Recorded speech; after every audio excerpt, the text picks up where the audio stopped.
दीपक में अगर फूल बनता है तो तुरंत ही 3 काम शुरू कर दीजिए। इन 3 कामों को करने से आपकी किस्मत बदल जाएगी।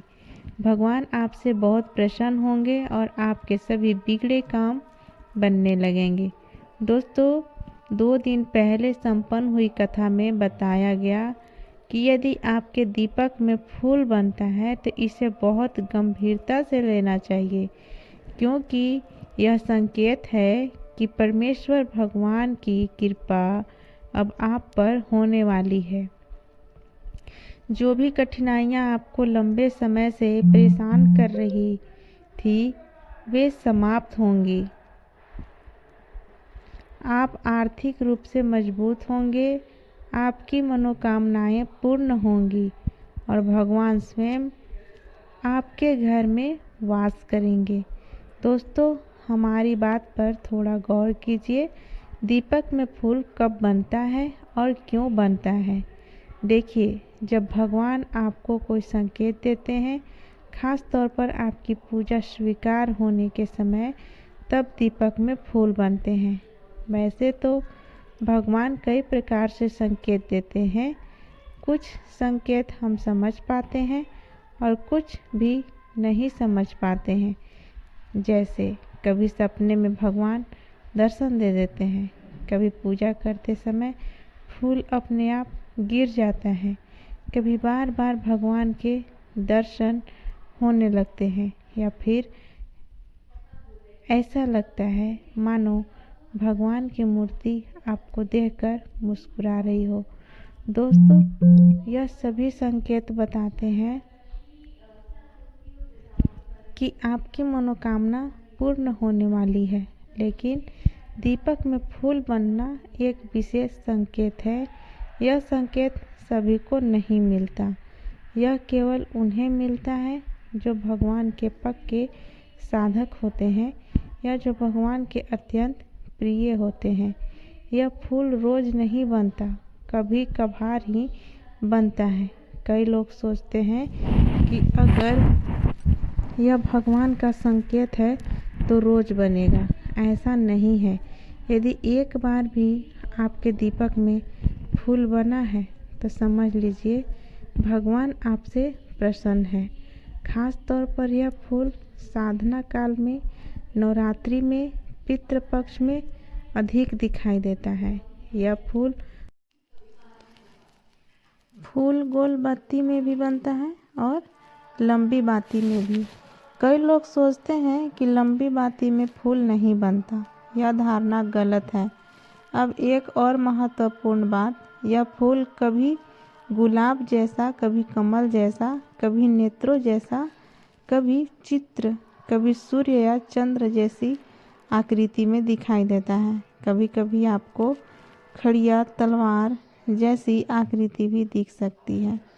दोस्तों, यह अलग अलग आकृतियाँ अलग अलग देवताओं के संकेत होती हैं। जैसे यदि पुष्प की आकृति बनती है तो यह माता रानी की कृपा का संकेत है। यदि खड्ग या तलवार दिखाई दे तो यह माता काली की उपासना का फल है। महाराज बताते हैं कि दीपक में फूल इसलिए महत्वपूर्ण होता है क्योंकि आपकी पूजा से प्रसन्न होकर भगवान स्वयं आपके घर आते हैं और दीपक के माध्यम से संकेत देते हैं। यदि दीपक तेज गति से जलता है तो भी यह प्रसन्नता का संकेत है, लेकिन दीपक में फूल बनना सबसे बड़ा संकेत माना गया है। अब दोस्तों, यदि आपके दीपक में फूल बन गया है तो आपको यह 3 काम तुरंत शुरू कर देने चाहिए। पहला काम, जब तक दीपक जल रहा हो उस फूल को ना तोड़ें। जब दीपक शांत हो जाए तो किसी चिमटी से उस फूल को निकाल लें, उसमें थोड़ा सा घी मिलाएं और सिंदूर मिलाएं। यदि आप हनुमान जी या माता काली के भक्त हैं तो उसमें कुमकुम या चंदन भी मिला सकते हैं। दूसरे इससे रोज तिलक करें। इस तिलक की शक्ति इतनी प्रबल होती है कि आपके कार्य स्वतः बनने लगते हैं। लोग आपके प्रति सकारात्मक सोचने लगते हैं। सामने वाला व्यक्ति आपके अनुसार व्यवहार करने लगता है। जैसे सूर्य का तेज होता है, वैसे ही इस तिलक से आपके चेहरे से सकारात्मक ऊर्जा निकलती है। यदि तिलक ना कर सके तो इसे कान के पीछे या गर्दन के पीछे लगा लें। यदि नौकरी नहीं लग रही तो नौकरी लगने के योग्य बनते हैं। जिस समस्या का कोई समाधान नहीं दिखता, उसका समाधान मिलने लगता है। दूसरा काम, आपको मंत्र जाप शुरू करना चाहिए। चाहे वह चालीसा हो, सहस्त्र नाम हो या कोई भी मंत्र हो जिसे आप जपना चाहते हो। महाराज बताते हैं कि तिलक से आपको लगभग 20% ऊर्जा मिलती है, लेकिन इस समय मंत्र जप करने से 90% तक आध्यात्मिक ऊर्जा प्राप्त होती है। मंत्र जप से जो फूल आपको पहले धुंधला दिखता था, वह अब स्पष्ट अनुभव में बदलने लगता है। आप भगवान की उपस्थिति को महसूस करने लगते हैं। तीसरा काम, आपको भगवान को भोग अर्पित करना चाहिए।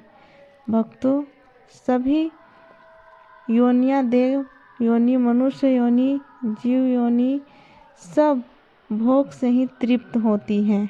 आप भोग में मिष्ठान, 2 लौंग, बतासे या सबसे उत्तम पहली रोटी में थोड़ा सा गुड़ मिलाकर भगवान को अर्पित करें।